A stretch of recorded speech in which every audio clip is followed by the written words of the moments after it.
Hello, तो आज अपन physical chemistry में जो एटम रह रहा है ना अपना, वो क्लियर करेंगे। क्या क्लियर करेंगे भाई? एटम। तो देखो, एटम में यार मेरे को याद नहीं कहाँ से कहाँ करा दिया, शायद अपन इनकी बात कर रहे थे, ऊर्जा के संबंधित, ऊर्जा के क्वांटीकरण से संबंधित पद। एक मिनट फोन देख लेता हूँ कहाँ से कहाँ तक करा दिया। तो ऊर्जा से संबंधित क्वांटीकरण पद, हाँ तो इन पे आ गए थे अपन, ऊर्जा संबंधित क्वांटीकरण पद। ठीक है, तो फिर मैं क्या कर दिया, लॉजिक गेट पे आ गया डायरेक्ट, मतलब मैंने नहीं कराई है ना। तो अब अपन आते हैं इनको, ऊर्जा से संबंधित क्वांटीकरण पद। देखो, मैंने तुम्हें इतना तो सिखा दिया कि एन क्या है। एन क्या है? कोशों की संख्या, 1 2 3 4 5। अगर कोई चीज़ एक कोश में है तो वो मूल अवस्था में है। किस में है? मूल अवस्था में। दूसरे कोश में है तो वो मूल अवस्था में नहीं है, वो उत्तेजित अवस्था में है। ठीक है, कोई भी चीज़ एन, देखो एक इलेक्ट्रॉन की मूल अवस्था वो होती है जिसमें वो नॉर्मली पाया जाता है। अब देखो, ये कई सारे कोश हैं, इनमें कोई इलेक्ट्रॉन पहली कक्षा में है तो वो n=1 में है, कोई शुरू से ही दूसरी कक्षा का है तो उसके लिए n=2 है, वो उसकी मूल अवस्था है। ठीक है, तो अपन अगर हाइड्रोजन की बात कर रहे हैं तो यहाँ पर उसकी मूल अवस्थाएं n=1 ही होती है। ठीक है, तो अपन को ये मूल अवस्था माननी है n=1। ठीक है, ग्राउंड स्टेज इलेक्ट्रॉन n=1 पर अपनी मूल अवस्था में होता है। फिर वो अगर n=1 के अलावा दूसरी किसी भी अवस्था में है, इनमें से है ना, और ये लास्ट वाला अनंत होता है ना, 4 तक ले लो, 4 से ज़्यादा और क्या लोगे, है ना। और लास्ट वाला अनंत पे है, बाहर मतलब नाभिक से बहुत दूर। ठीक है, तो ये इसकी उत्तेजित अवस्थाएं हैं और अनंत पर है, तो ये तो भाई इसकी आयनन ऊर्जा हो गई। किसी भी इलेक्ट्रॉन को परमाणु से बाहर निकालना, यानी इसके कक्षा से बाहर निकालना ही तो आयनन ऊर्जा होती है। इलेक्ट्रॉन को खींच लेना, मूल अवस्था से अनंत की ओर ले जाना, है ना। तो देखो, मूल अवस्था में कोई इलेक्ट्रॉन है तो उसके लिए n=1 लो। अगर वो कहे कि प्रथम उत्तेजित अवस्था, यानी प्रथम उत्तेजित अवस्था, तो देखो मूल अवस्था तो ये हो गई, प्रथम उत्तेजित ये हो गई, द्वितीय उत्तेजित ये हो गई, तृतीय उत्तेजित ये हो गई। अगर चतुर्थ कहे तो 5वीं कक्षा हो जाएगी। समझ आ रही है ना बात? प्रथम उत्तेजित अवस्था मतलब n=1 नहीं होगी, वो n=2 होगी, क्योंकि n=1 को मूल अवस्था माना गया है। ठीक है, अब देखो n=1 लें हाइड्रोजन के लिए, और जेड हाइड्रोजन का 1 है, तो अपन को पता है एनर्जी का वो क्या होता है, -13.6 Z²/n², ये होता है। तो Z कितना है 1 और n² कितना है 1, 1 से 1 कट जाएगा, तो इसकी एनर्जी आ रही है -13.6 पहली की। n=2 की आती है, अपन कैलकुलेट कर लेते हैं। n=2 की आती है, अपन ने कर रखी है कैलकुलेट, E2 वो आती है -3.4 इलेक्ट्रॉन वोल्ट पर एटम। E3 अपन ने कैलकुलेट कर रखी है -1.51 EV पर एटम। अपन ने E4 भी कैलकुलेट कर रखी है -0.85 EV पर एटम। और अपन ने E∞ भी कैलकुलेट कर रखी है, 0 होती है। अनंत पर कोई भी इलेक्ट्रॉन की सारी एनर्जी 0 होती है, ये मैंने तुम्हें एनर्जी लेवल्स में पढ़ा दिया है। ठीक है, तो अब तुम एक से पूछे कि कोई इलेक्ट्रॉन द्वितीय उत्तेजित अवस्था में है तो उसकी एनर्जी लेवल क्या होगी। द्वितीय उत्तेजित यानी एक्साइटिक स्टेज 2, मतलब वो n= एक्साइटिक स्टेज फर्स्ट, तो एक्साइटिक स्टेज फर्स्ट तो ये हो गई, सेकंड ये है, तो n= उसमें क्या होगा 3, इतना समझ लेना है। और n=3 होने के लिए इतनी एनर्जी होनी चाहिए, तो एक्साइटिक सेकंड की ऊर्जा होती है -1.51 इलेक्ट्रोवोल्ट पर एटम। निकाल भी सकते हैं अपन, हाइड्रोजन के लिए निकालो, E=-13.6 और मल्टीप्लाई Z²/n²। Z कितना है, 1 का स्क्वायर 1 ही होता है, 3 का स्क्वायर 3, ठीक है 9, काट लो पीट लो, आंसर आएगा 1.51 इलेक्ट्रोवोल्ट पर एटम।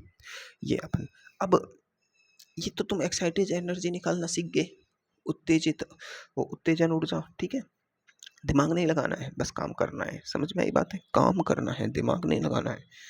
दूसरी बात निकालना सीखो, आयनन ऊर्जा। आयनन ऊर्जा चाहे इनऑर्गेनिक में हो चाहे ऑर्गेनिक में हो, मतलब एक ही है, इलेक्ट्रॉन को परमाणु से बाहर निकाल दो, यानी नाभिक से बाहर निकाल दो इलेक्ट्रॉन को उस एटम से। तो अब एटम को बाहर निकालना मतलब उसको उसकी मूल अवस्था से अनंत पर ले जाओ। तो मूल अवस्था होती है n बराबर 1 और तुम ले जा रहे हो n बराबर इन्फिनाइट पर। तो ये तुम्हारी n1 हो गई, ये तुम्हारी n2 हो गई। ठीक है, n1 की एनर्जी हो गई E1, ये इसकी n2 यानी n इन्फिनाइट की एनर्जी हो गई E इन्फिनाइट। इन दोनों का अंतर ही आयनन एनर्जी है, E infinite minus E1। E infinite we know always zero होती है। तो जीरो माइनस और माइनस n1 की एनर्जी होती है हाइड्रोजन के लिए 13.6, ये निकाली है अपन ने, माइनस 13.6। तो ये माइनस माइनस प्लस, तो आयनन ऊर्जा आ रही है प्लस 13.6 इलेक्ट्रोवोल्ट पर एटम। यानी एक इलेक्ट्रॉन अगर अपने मूल अवस्था में है हाइड्रोजन की कक्षा में, क्योंकि देखो ये बोहर का मॉडल पढ़ रहे हैं और बोहर का मॉडल ओनली सिंगल इलेक्ट्रॉन प्रजातियों के लिए काम करता है और उनमें हाइड्रोजन के लिए ही इसने अपना बोहर का मॉडल दिया है।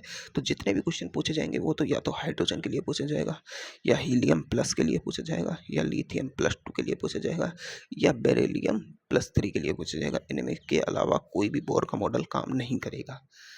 ठीक है, तो ये अपन निकाल सकते हैं आराम से। अब आयनन एनर्जी प्लस 13.6 इलेक्ट्रोवोल्ट, मतलब जितनी उसकी नेगेटिव है ना, यानी E1 जिसकी जितनी उसकी नेगेटिव है उतनी उसकी आयनन एनर्जी है। तो E2 के लिए आयनन एनर्जी ये हो जाएगी, E3 के लिए ये हो जाएगी। पॉजिटिव देते जाओ, बस पॉजिटिव देते जाओ। सही बात है कि नहीं है? बस अरे जितनी उसके पास, देखो ये क्या है, नेगेटिव का मतलब ये बंधन ऊर्जा है उसकी, कि इतनी एनर्जी से वो बंधा हुआ है। अगर मैं इतनी दे दूँ तो वो पृथक हो जाएगा और बाहर निकल जाएगा। सही बात है कि नहीं है? बिल्कुल, है ना? अच्छी बात है ना, कर सकते हैं ना। और एक बात याद रखना, आयनन ऊर्जा और फिजिक्स में आयनन विभव एक ही माना गया है। केमिस्ट्री में, फिजिक्स में थोड़ी बहुत अलग हो सकते हैं, पर केमिस्ट्री में एक ही माना गया है। ठीक है, अब तुम आयनन ऊर्जा निकालना सीख गए, उत्तेजन ऊर्जा निकालना सीख गए।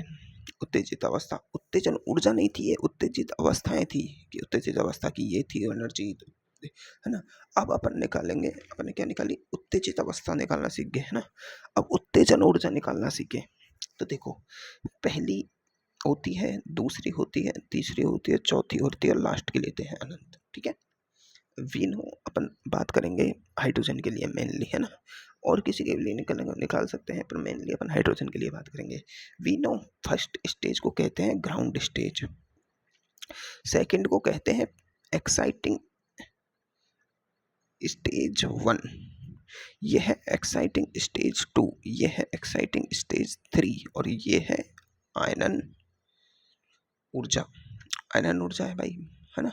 ये तो अनंत है, अनंत कह सकते हैं इसे, अनंत।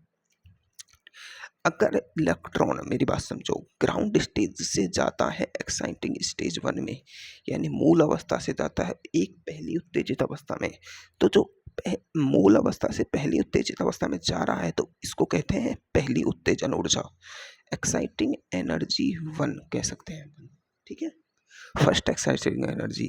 अगर इलेक्ट्रॉन ग्राउंड स्टेज से जाना चाहिए, ओनली ग्राउंड स्टेज से सेकंड में जा रहा है या ग्राउंड स्टेज से थर्ड में जा रहा है, और अगर इलेक्ट्रॉन ग्राउंड स्टेज से अनंत पर जाता है, तो ये तो होती है आयनन ऊर्जा भी पड़ी है कि इलेक्ट्रॉन ग्राउंड स्टेज से अनंत पर जा रहा है तो आयनन ऊर्जा।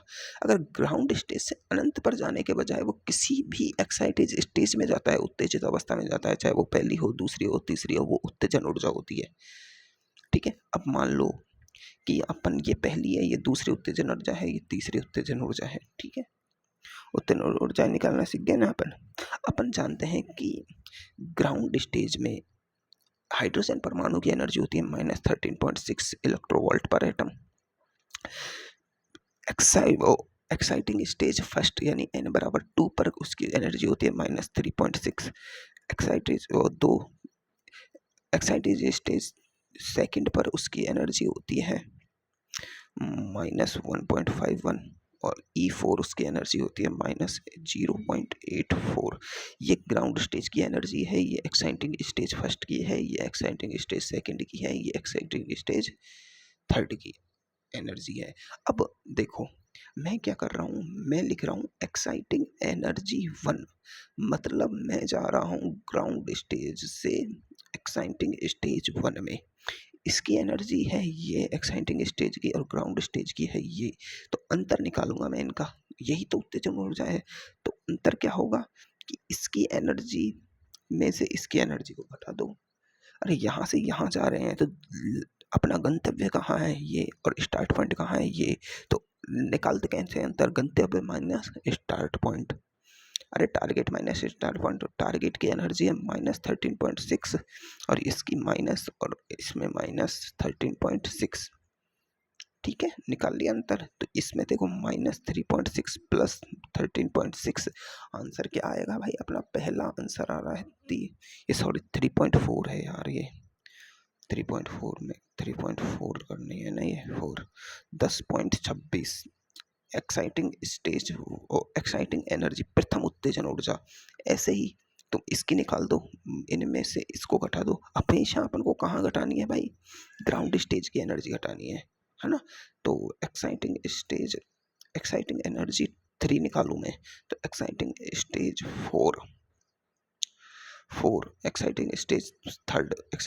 थर्ड में से घटा दो ग्राउंड स्टेज की एनर्जी। थर्ड की एनर्जी क्या है -0.84 और माइनस प्लस 13.6, इसकी एनर्जी आती है लगभग 12.75।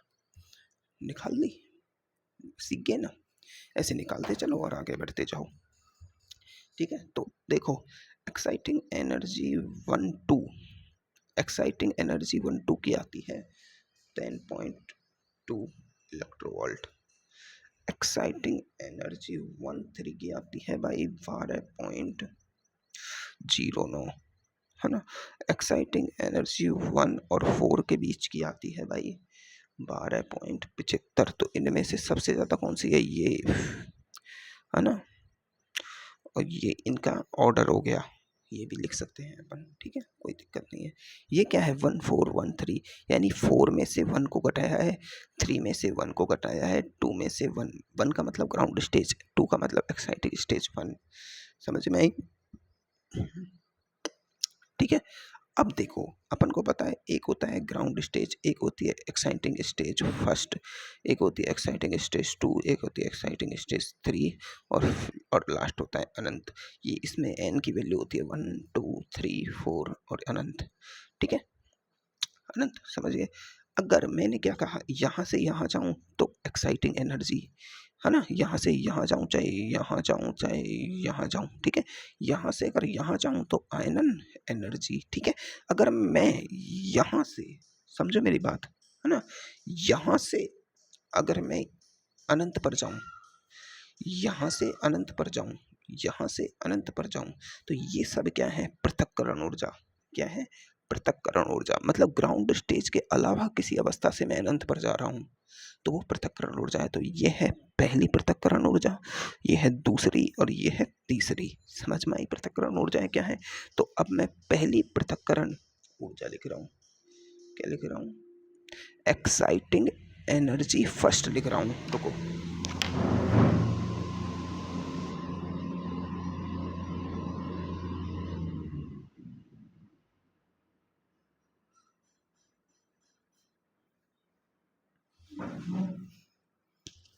मैं पहली एक्साइटिंग एनर्जी फर्स्ट, मतलब अनंत की एनर्जी में से एक्साइटिंग स्टेज फर्स्ट की एनर्जी घटाओ, यही तो होती है वो सिग्रेशन एनर्जी, सिग्रेशन, पृथक्करण, सेपरेशन एनर्जी।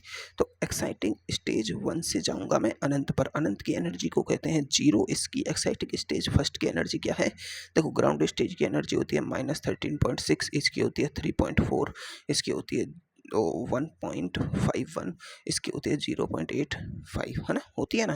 तो अब इसकी एनर्जी क्या है 3.41, तो 0 में से घटा दो -3.4, ये आ रही है तुम्हारी 3.4 एनर्जी पॉजिटिव में। तो देखो सीक्रेशन एनर्जी 1 किसके बराबर है, एक्साइटिंग स्टेज 1 की एनर्जी के बराबर है, यानी E2 के बराबर है, क्योंकि ये है E1, ये है E2, ये है अपनी E3, ये है E4 और ये है अपनी E अनंत जो कि होती है 0। ठीक है, तो E2 के बराबर है, लेकिन E2 के बराबर नेगेटिव में है तो -E2 कर दो। ऐसे ही मैं सिग्रेशन एनर्जी 2 निकालूँ तो ये होगा एक्साइटिंग स्टेज 2 से अनंत की जाने की एनर्जी। एक्साइटिंग स्टेज 2 की एनर्जी है -1.51, कितनी है -1.51, तो 0 -1.51, तो ये आ रही है +1.51 और +1.51 एनर्जी 3 की, किसकी सिग्रेशन एनर्जी 2 है जो माइनस एनर्जी 3 के बराबर है, क्योंकि माइनस लगाएंगे तभी तो। देखो एनर्जी 3 कितनी है, यानी n बराबर 3 की एनर्जी कितनी है -1.51, इसको माइनस कर दूँ तो इसको भी माइनस करके प्लस करना होगा, तो प्लस में ये आ जाएगा आंसर सिग्रेशन एनर्जी, तो इसलिए माइनस के बराबर है। समझ में आई बातें।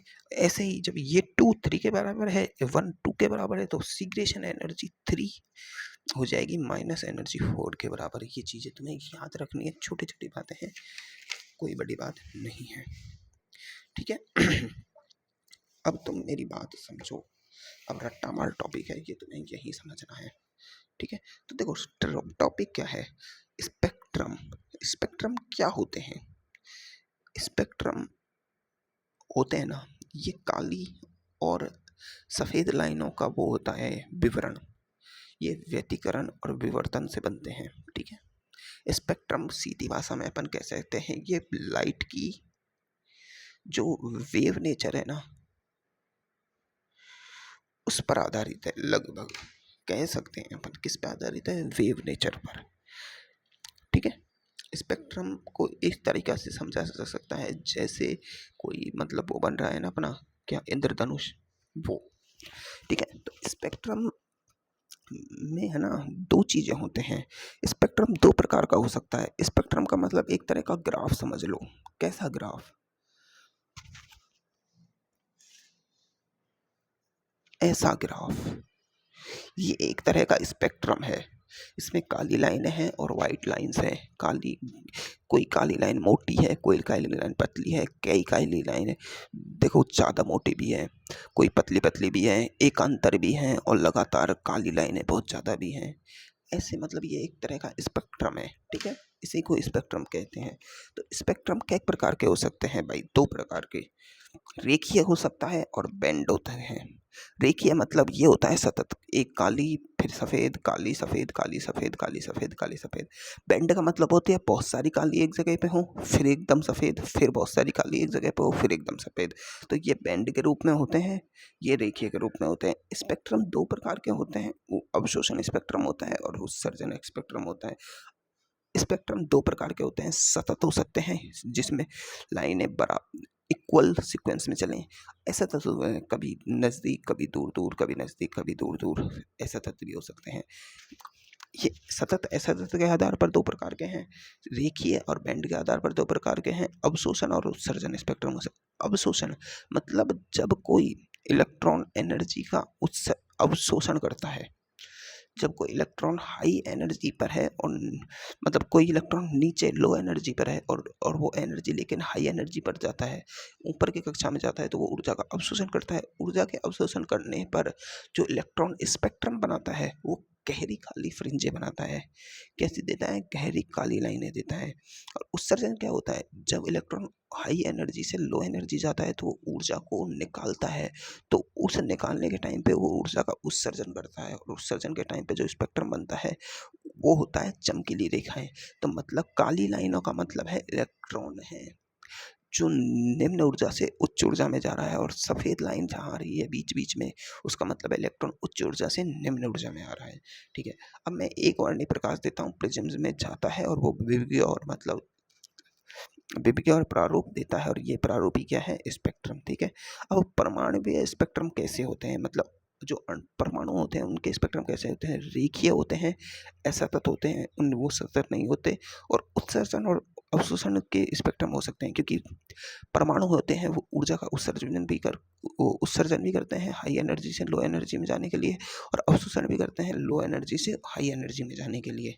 ठीक है, और ये क्या है, ये मतलब ये एक प्रोसेस बताई गई है जिससे अपन हाइड्रोजन का वो स्पेक्ट्रम प्राप्त कर सकते हैं। तो वो प्रोसेस क्या है, विसर्जन नलिका में H2 को प्रवाहित करते हैं, फिर उस पर वोल्टता आरोपित करने का मतलब है उसमें करंट प्रवाहित करना।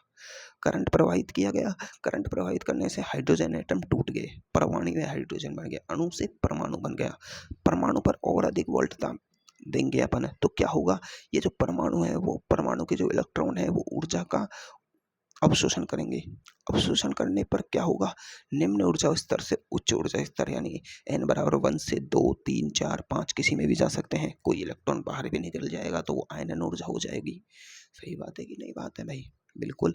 तो अब ऊर्जा के उच्च स्तरों में जाएगा, फिर वहाँ स्थायित्व कम होगा, क्योंकि पता है क्योंकि एनर्जी जितनी कम होगी स्थायित्व उतना ज़्यादा होगा। तो उच्च ऊर्जा स्तरों पर इलेक्ट्रॉन स्थायी नहीं होगा, स्थायित्व में कमी आएगी। स्थायित्व प्राप्त करने के लिए वो क्या करेगा, जो एनर्जी ली है उसे कहेगा अरे यार इससे तो स्थायित्व घट गया मेरा, एनर्जी को बाहर निकालो। एनर्जी को बाहर निकालेगा, बाहर निकालेगा तो निम्न कक्षा में जाएगा।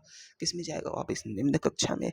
निम्न कक्षा में जाएगा तो ऊर्जा का क्या किया उसने, उत्सर्जन। और ऊर्जा का उत्सर्जन जब होता है तो चमकीले फ्रिंजें बनती हैं। तो इस प्रकार चमकीली रेखाओं का स्पेक्ट्रम प्राप्त होता है। ये एक स्पेक्ट्रम बनाने की प्रोसेस बताई गई है, अपने कोई काम की नहीं है। ठीक है, अब अपन पढ़ेंगे किसका यहाँ पर, हाइड्रोजन का। ठीक है, हाइड्रोजन का। लेकिन उससे पहले मैं तुम्हें कुछ एक रिडबर्ग सूत्र पढ़ाऊंगा।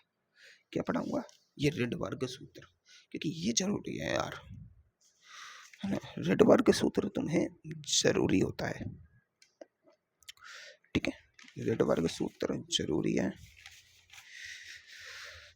तो तुम्हें पहले मैं सिखा देता हूँ रिडबर्ग सूत्र।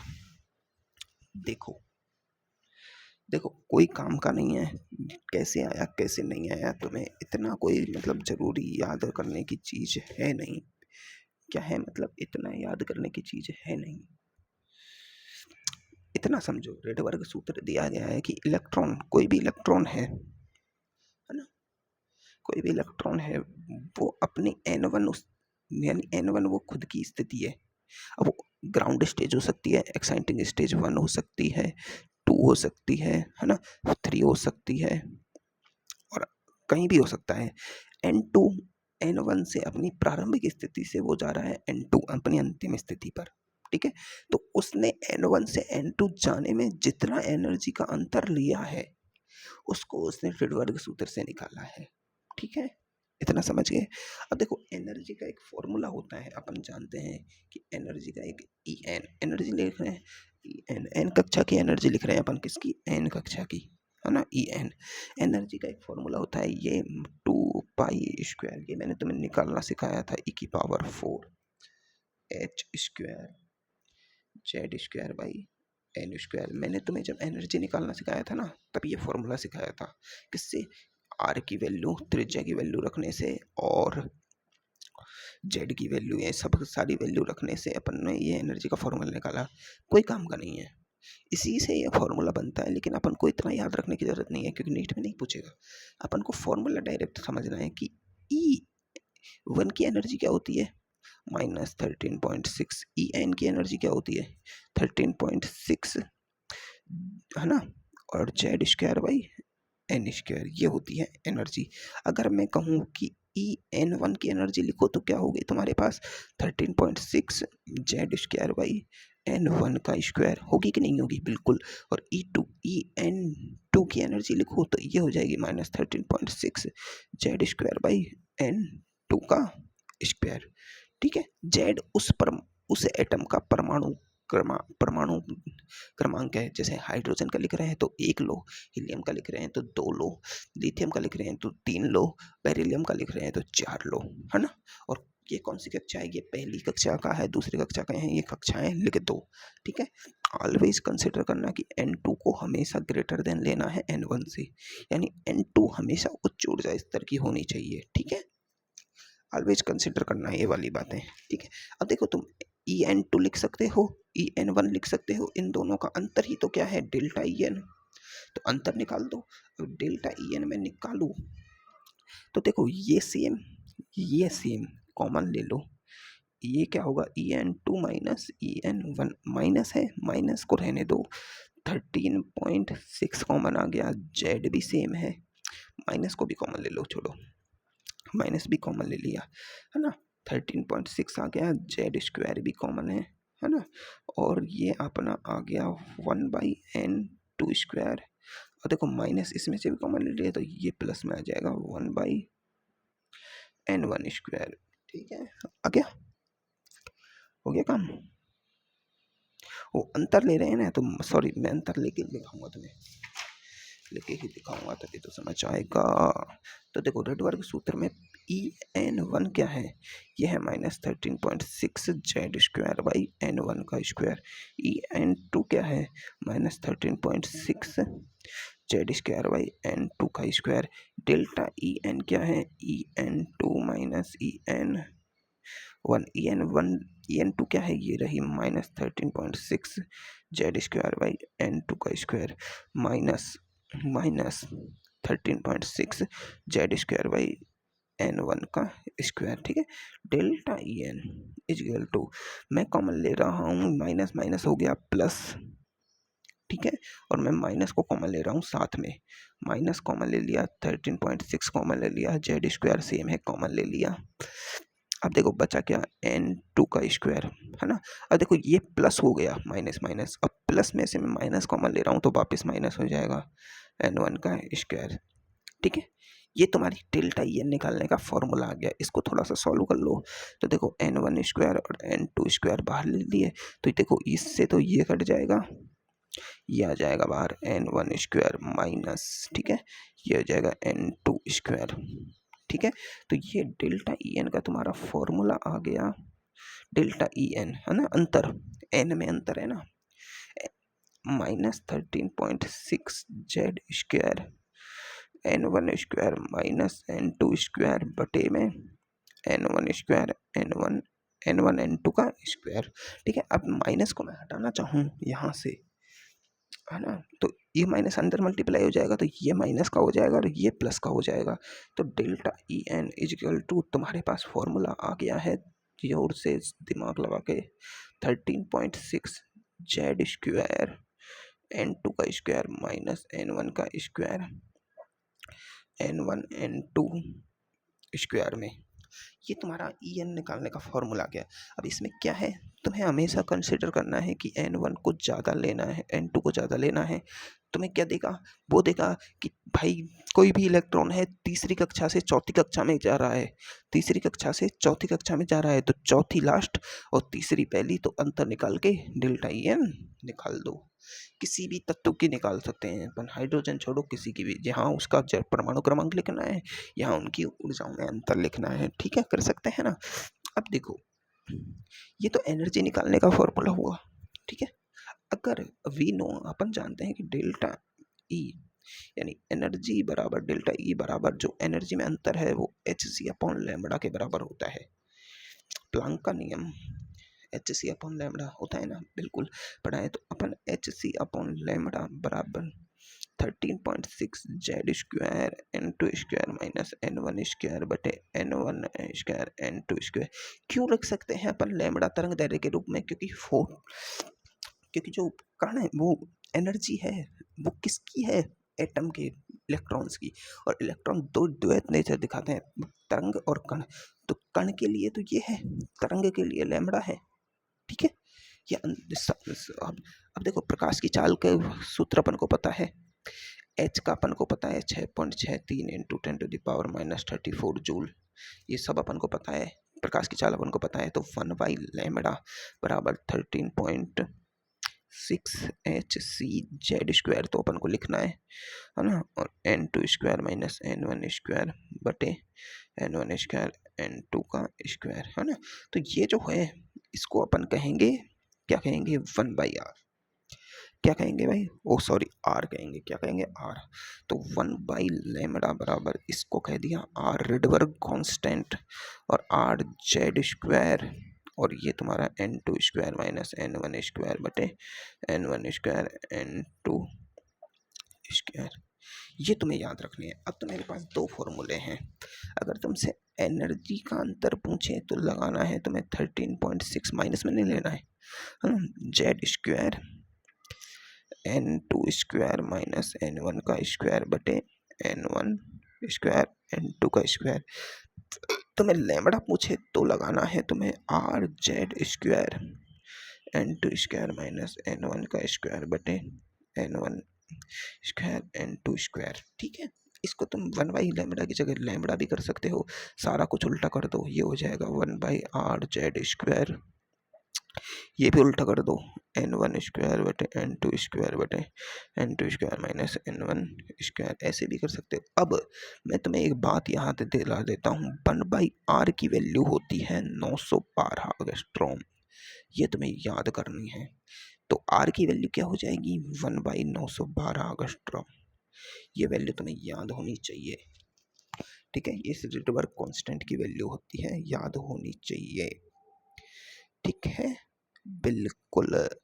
देखो, हाइड्रोजन एटम की अगर तुम्हें लैम्बडा पूछे, किसकी, हाइड्रोजन एटम की अगर लैम्बडा पूछे तो हाइड्रोजन के लिए जेड की वैल्यू क्या होती है, 1। तो ये तो खत्म हो जाएगा मामला। तो लैम्बडा इजिकल टू हो जाएगी 1/r n1 square n2 square बटे n1 square minus n2 square minus n1 का स्क्वायर। और 1/r की वैल्यू होती है 912 एंगस्ट्रॉम। तो तुम डायरेक्ट निकाल सकते हो 912 एंगस्ट्रॉम, और इसमें तुम n1 स्क्वायर n2 स्क्वायर बटे n2 स्क्वायर माइनस n1 का स्क्वायर से इसकी वैल्यू निकाल सकते हो। बाकी इस फॉर्मूले से भी कर सकते हैं, पर कोई दिक्कत नहीं है, वो तो थोड़ा एक्स्ट्रा निकालने का है। ठीक है, अरे ठीक है, ठीक है। अब ये क्या है, n1 n2, ये रेखाएं गिनी जाती हैं। क्या गिनी जाती है, रेखाएं। कैसे, अब मैं तुम्हें बताता हूँ। जो हाइड्रोजन का स्पेक्ट्रम है, बोर ने हाइड्रोजन परमाणु के एटम का जो उत्सर्जन स्पेक्ट्रम दिया। देखो, अपन उत्सर्जन स्पेक्ट्रम ही क्यों पढ़ते हैं, अवशोषण स्पेक्ट्रम क्यों नहीं पढ़ते? क्योंकि अवशोषण स्पेक्ट्रम में क्या होगा कि इलेक्ट्रॉन है वो निम्न ऊर्जा स्तर है और वो ऊर्जा का अवशोषण करेगा और फिर उच्च ऊर्जा स्तर में जाएगा और गहरी गहरी काली फ्रिंजें देगा, है ना।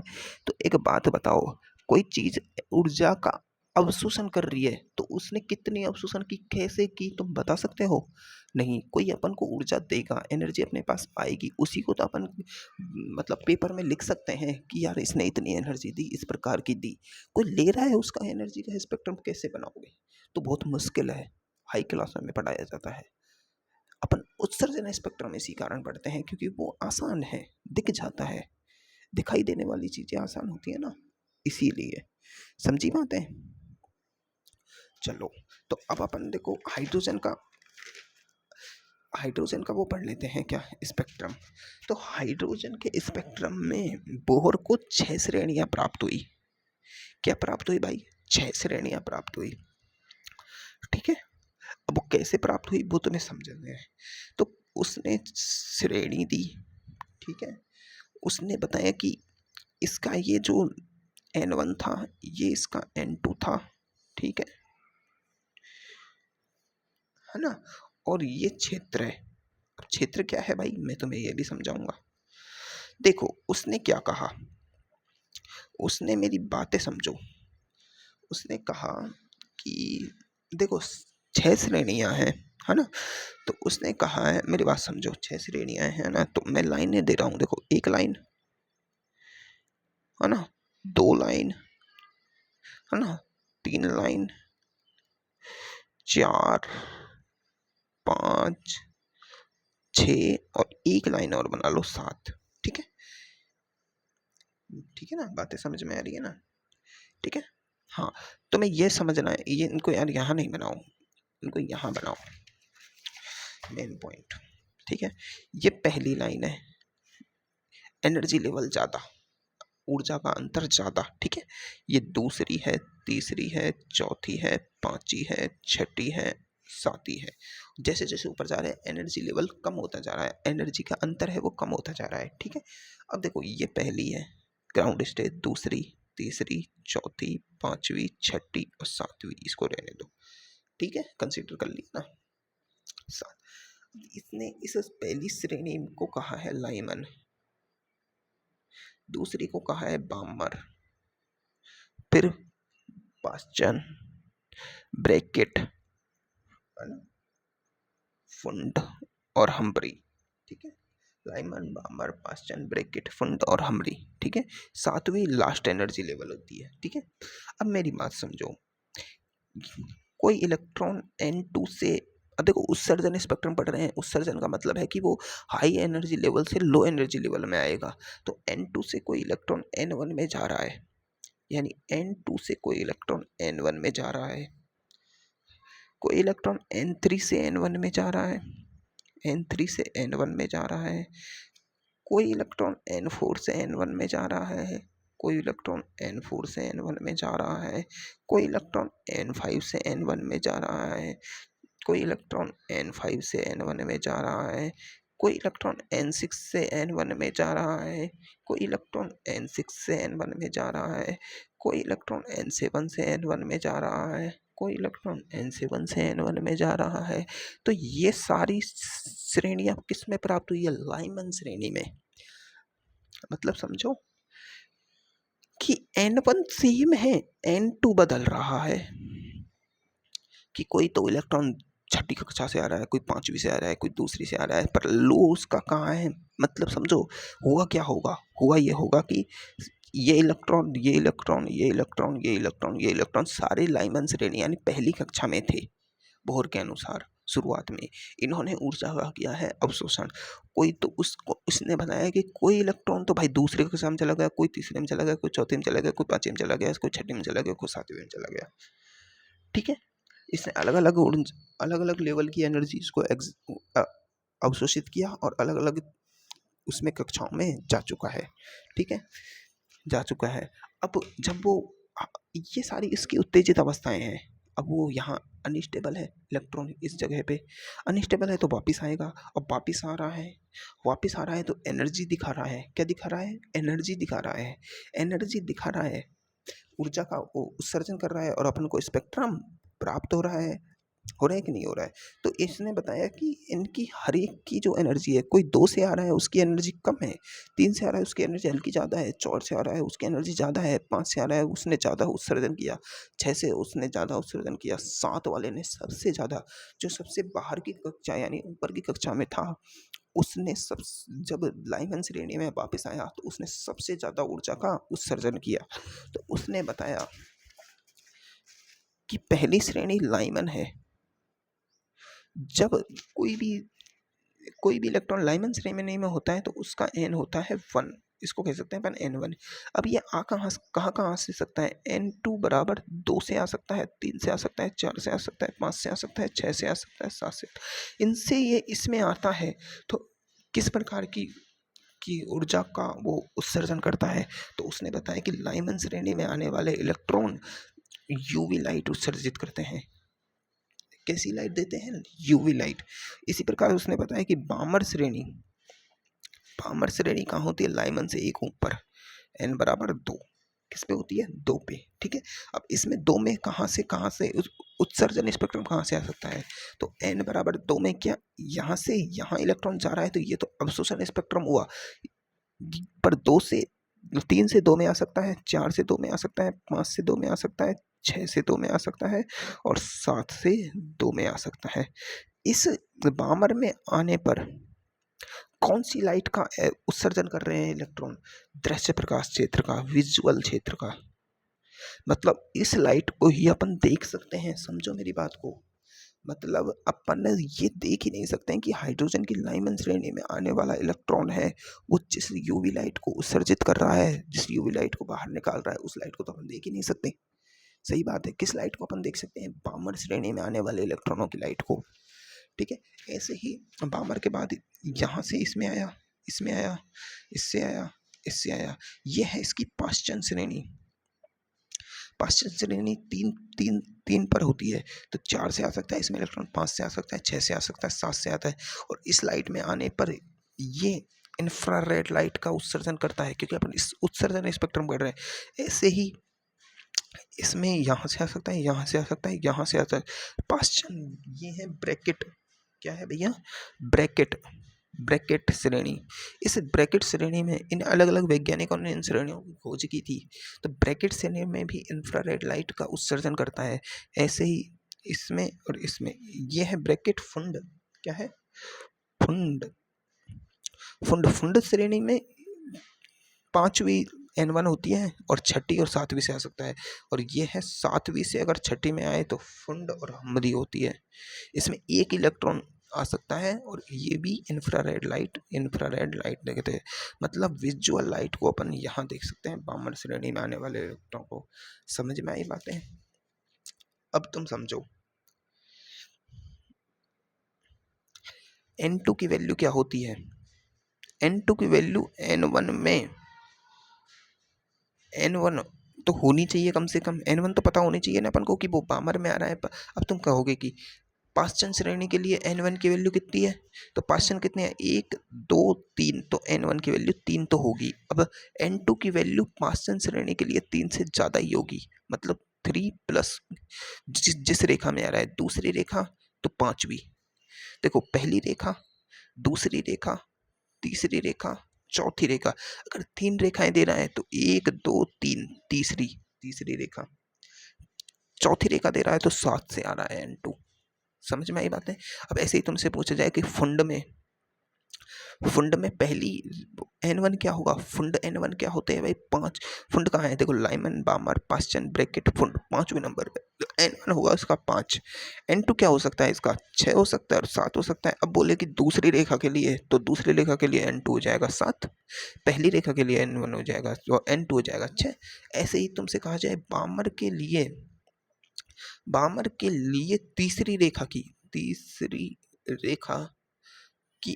एनर्जी डेल्टा ई एन बता दो। तीसरी रेखा की डेल्टा ई एन। तो देखो बामर है कितने पे? लाइमन बामर दूसरी, तो N1 तो इसका हो गया दूसरा। अब दूसरी में तीसरी रेखा, तो देखो दूसरी में इलेक्ट्रॉन कहाँ से आ सकता है? 3 से आ सकता है, 4 से आ सकता है, 5 से आ सकता है, छठे। पहली रेखा, दूसरी रेखा, तीसरी रेखा, 5 से, तो N2 हो जाएगा इसका 5। दिमाग में बैठी बात है? लाइमन बामर पास्चन में N1 N2 कैसे करना है? N1 N2 कैसे करना है? समझ आ रही है ना बातें? दिमाग में बातें घुस रही है ना?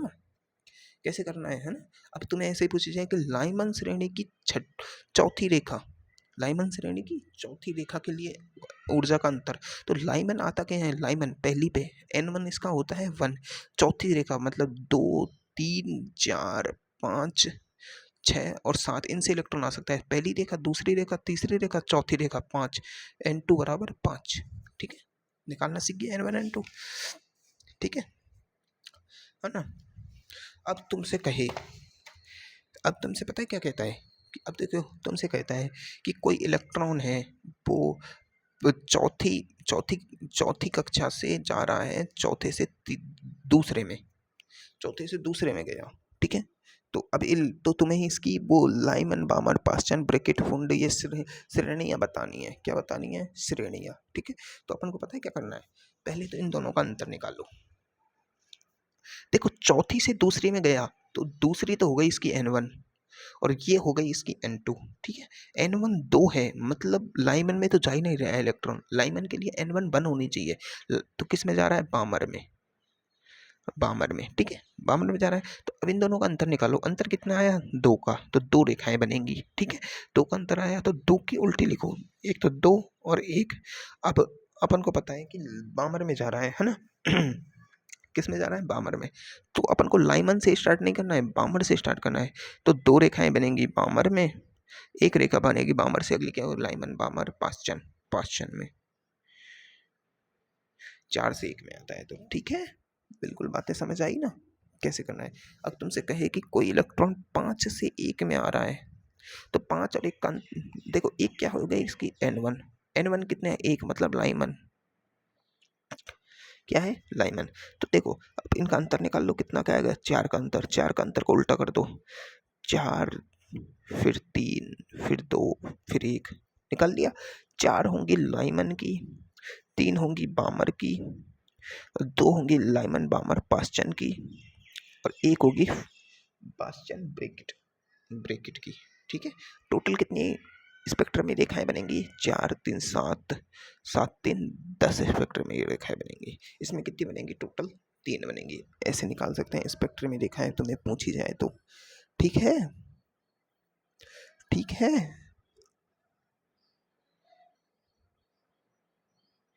अब तुमसे एक क्वेश्चन कहा जाए, क्वेश्चन ऐसे भी पूछा जा सकता है। कैसे पूछा जा सकता है?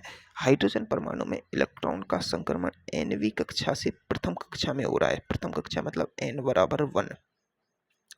ठीक है, प्रथम कक्षा का मतलब होता है nवीं कक्षा से n बराबर 1 में। ठीक है, होता है तो 15 स्पेक्ट्रमी रेखाएं प्राप्त होती है, तो n की वैल्यू क्या होगी? ठीक है, n का मतलब है अधिकतम, n का मतलब है ये n2 निकाल दो कि अधिकतम किस में गया इलेक्ट्रॉन, किस कक्षा में गया। तो देखो अपन को क्या पता है कि 15 स्पेक्ट्रमी रेखाएं मिल रही है, इन टोटल का योग 15 होना चाहिए। तो देखो 4 3 2 1 का तो 10 हो रहा है, 10 से अगली 4 से ऊपर की क्या होती है 5, टोटल कितना हो गया 15। तो देखो लाइमन की, क्योंकि n1 इसने कहा है कि प्रथम कक्षा में जा रहा है, प्रथम कक्षा में जा रहा है। प्रथम मतलब लाइमन से स्टार्ट करने, द्वितीय जाता तो बामर से करते, सही बात है कि नहीं? तो लाइमन बामर पाश्चन ब्रैकेट फुंड में एक आ रही है। ठीक है, अब इसने कहा है कि अंतिम यानी n की वैल्यू, n कक्षा से जा रहा है तो n अधिकतम क्या है 1, n बराबर 1। एक क्या है ये रही, सॉरी गलती हो गई, गलती हो गई, गलती हो गई। अधिकतम 5 बनेंगी और ये 5 है, इसमें एक जोड़ना पड़ेगा अपन को, बस ये है बात दिमाग की। इसमें एक जोड़ना पड़ेगा, +1 कर दो, ये आ जाएगा तुम्हारा 6। ये आएगा आंसर इसका 6। अभी इसके लिए तुम एक फॉर्मूला भी यूज कर सकते हो। फॉर्मूला नहीं, तुम्हें ये खुद ही याद रखना है कि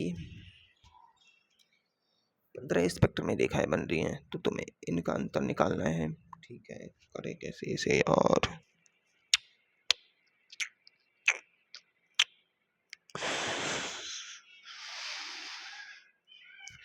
हाँ देखो मेरी बात समझो, अपन अंतर निकालते हैं, है ना? अंतर निकालते हैं तो घटाते हैं ना, जैसे 5 में से 1 को घटाया तो 4 आ गई, फिर 4 3 2 1 लिखा, है ना? ऐसे ही अपन ने इनको घटा के लिखा है 5 4 3 2 1, तब 15 स्पेक्ट्रम रेखा आ रही है। मतलब ये अंतर है 5। 5 क्या है? अंतर। इसको रेखा में बदलने के लिए, जैसे यहाँ 5 में से 1 घटाया तो इसने n1 को लिया है 1, यानी पहली में आ रहा है तो 1 जोड़ो, n बराबर दूसरी में जा रहा है इलेक्ट्रॉन तो 2 जोड़ो, इसमें n बराबर तीसरी में जाना है तो 3 जोड़ो इसमें। ठीक है, इसमें +1 करो, 5 + 1 करो तो आ जाएगा 6, ऐसे करना है। ठीक है, अब अपन स्पेक्ट्रमी रेखाओं में घुसना सीख गए, रेडबर्ग फार्मूला निकालना सीख गए। डेल्टा En का फार्मूला है 13.6 Z square n2 square minus n1 square बटे n1 n2 स्क्वायर में। ठीक है, अपन लैम्बडा 1/λ निकालना सीख गए, और जेड स्क्वायर, और ये सेम है ना, बिल्कुल निकालना सीख गए। तो अब मैं तुमसे क्वेश्चन दूँ, एच एटम में लाइमन श्रेणी है ना? एच एटम की जो लाइमन श्रेणी है, लाइमन श्रेणी, ठीक है। अब देखो लाइमन श्रेणी, उसमें इलेक्ट्रॉन आ रहा है n1 बराबर, इसमें क्या होती है लाइमन श्रेणी में 1, क्योंकि लाइमन पहली पे आता है तो लाइमन के लिए 1। बामर के लिए क्या होगा n1 2, है ना?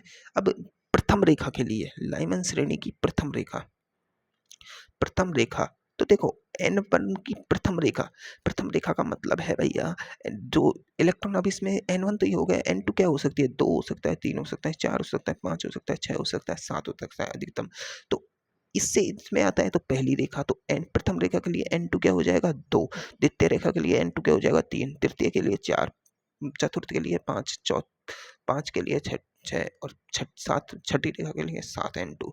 तो अब देखो n2 हो गया तो डेल्टा En निकाल सकते हैं अपन, En निकाल दो, En निकालो चाहे लैम्बडा, इसके लिए प्रथम रेखा के लिए लैम्बडा तरंग दैर्घ्य निकाल लें अपन। तो देखो 1/λ इक्वल टू, R की वैल्यू होती है 1/912 एंगस्ट्रॉम, Z की वैल्यू हाइड्रोजन के लिए 1 है, और n2 की वैल्यू कितनी है, 2 का स्क्वायर माइनस 1 का स्क्वायर बटे 2 का स्क्वायर इंटू 1 का स्क्वायर, n2 स्क्वायर n1 कुछ भी कर लो तो 2 का स्क्वायर कितना होता है 4, 4 में से 1 गया तो 3/2 और 912 तो लैम्बडा 1/लैम्बडा बराबर आ रहा है 1/912 इंटू 3/2, उल्टा कर दो, लैम्बडा बराबर 912 इंटू 2/3, 3 से 3 काट दो, कितना आ गया 3 तिया 9, 3 चक्कू 12, 304 है ना।